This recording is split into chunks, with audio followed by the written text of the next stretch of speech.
Complaint. ఇటీవల రామ్దేవ్ బాబాకు సంబంధించిన కొన్ని ఫుడ్ ప్రొడక్ట్స్ పైన అంటే వాళ్ళు యాడ్స్లో ఎలా చూపిస్తున్నారో అలా అమ్మట్లేదు అని వాళ్ళపైన కేసు వేయడం జరిగింది అండ్ సారీ చెప్పించడం జరిగింది అండ్ వాళ్ళకు సమ్ పెనాల్టీ ఏదో ఎంతో కొంత పెనాల్టీ కూడా వేశారు అండ్ రామ్దేవ్ బాబా ట్రస్ట్ నుంచి ఆ కంపెనీ నుంచి కూడా సారీ కూడా చెప్పేశారు.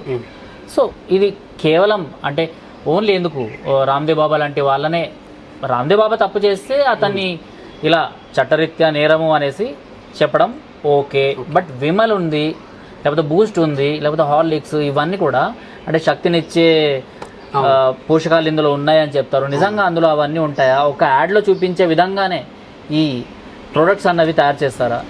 అంటే జనరల్గా మీరు ఇప్పుడు బాదాం జ్యూస్ అని దొరుకుతుంది బయట, మనకు బాదాం మిల్క్ అని దొరుకుతుంది. మీరు అలా బాదాం ఎంత క్వాంటిటీ ఉందో చూడండి ఒకసారి. అది తిప్పి కొడితే మీకు 1% కూడా ఉండదు, మాక్సిమం 5% కూడా ఉండదు. అంటే 95% ఏంటి బాదాం కాదన్నట్టే కదా. సో ఇట్లా మనకి ఏంటంటే మిస్ బ్రాండింగ్ అనమాట. ఇప్పుడు మీరు అన్నట్టు ఇమ్యూనిటీ బూస్టర్ అని అంటారు. అవును, అది మనకు అప్రూవ్ ఉంటే ఏం కాదు, అప్రూవ్ లేకుంటే మనం అట్లా చేయొద్దు. సో వీటిపైన ఇప్పుడు మనకు రామ్దేవ్ బాబా గారి గురించి ఏంది అంటే కొరోనిల్ గురించి అయింది ఇష్యూ.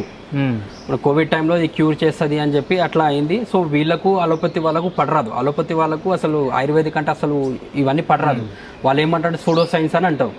సో దాని దృష్ట్యా ఇప్పుడు రామ్దేవ్ బాబా కూడా క్షమాపణ చెప్తే ఒప్పుకోనని చెప్పారు, వీళ్ళు కూడా క్షమాపణ చెప్తా అంటే వీళ్ళు కూడా ఒప్పుకోనని చెప్పారు. ఏది కోర్టు.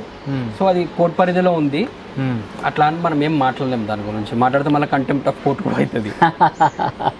అంటే ఇది ప్రూవ్ అవ్వనంత వరకు మనం మాట్లాడలేము. ఎందుకంటే ప్రొసీడింగ్స్ నడుస్తుంటాయి కదా. సో మనం ఏం మాట్లాడలేము దాని గురించి. రైట్. అంటే ఏదైనా సరే మనకు మిస్లీడింగ్ చేసేటట్టు అడ్వర్టైజ్మెంట్ ఉంటే అది కన్సూమర్ ఫోరంలో కన్సూమర్ యాక్ట్లో కూడా వస్తుంది మనకు. ఇప్పుడు మీరు ఇది తాగండి మీకు శక్తి వస్తుంది, మీరు నెల రోజులు ఇది వాడండి మీకు హెయిర్స్ వస్తాయి, మీరు నెల రోజులు ముఖాన్ని పెట్టుకోండి మీరు తెల్లగా అవుతారు, ఇట్లా కొన్ని ఉంటాయి. చాలా మటుకు పేరుండే ఊరుండే దానికి. కానీ ఏంటంటే నడుస్తుంది. ఏంటంటే ఎదుటి మనిషి వీక్నెస్ని వాళ్ళు అది చేసుకుంటారు. ఇప్పుడు ఎదుటి మనిషికి ఏంది హెయిర్ ఫాల్ అవుతుంది, ఎంత డాక్టర్ పోయినా తగ్గట్లేదు, కానీ బేసిక్ నుంచి చూడరు.